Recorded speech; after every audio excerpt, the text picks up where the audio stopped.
What is magrolimab? Who should get it? And how is it administered? So, magrolimab is a type of immunotherapy.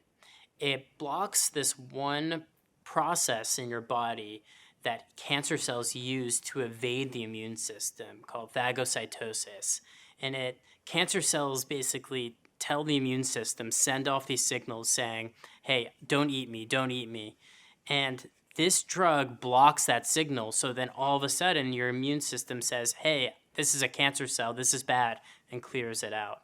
Magrolimab is a really promising therapy for the treatment of both MDS and AML, and it's being used in combination with other medications such as azacitidine or azacitidine venetoclax. It's an intravenous medication that has some really preliminary evidence that it is extremely effective, and it's also particularly promising because it's shown effectiveness in certain groups of patients, such as patients who harbor a TP53 mutation that are traditionally very poor risk. So because of that, it may be a particularly attractive agent in high-risk patients who traditionally have a poor outcome, and it may be able to improve the outcomes of those patients. What are the side effects? What have we learned about magrolimab so far? So the side effects of magrolimab are that because it attacks this don't eat me signal, it also can cause problems where the immune system can actually start eating the red blood cells. So it causes something called an autoimmune hemolytic anemia. And because of this, it does drop the hemoglobin very slightly initially when you start treatment, although that does improve over time with repeated administrations. We've learned that this drug looks very effective in preliminary data based on phase 2 studies. And now the big question is, how effective is this medication when compared to standard treatment?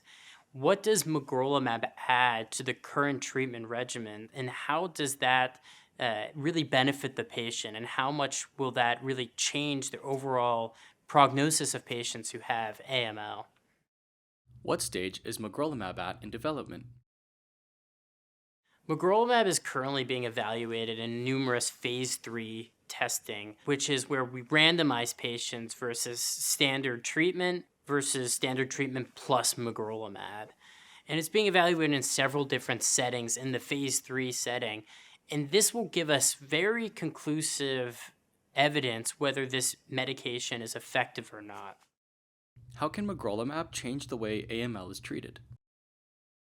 So magrolimab may be able to not only improve the number of patients who are getting a response with the first-line treatment, but it also has the ability to maybe prolong those responses so patients respond longer and survive longer and have a better prognosis. But I think most promising is its ability to really work in a group of patients who are high risk and traditionally don't tolerate therapy very well and do not respond to therapy.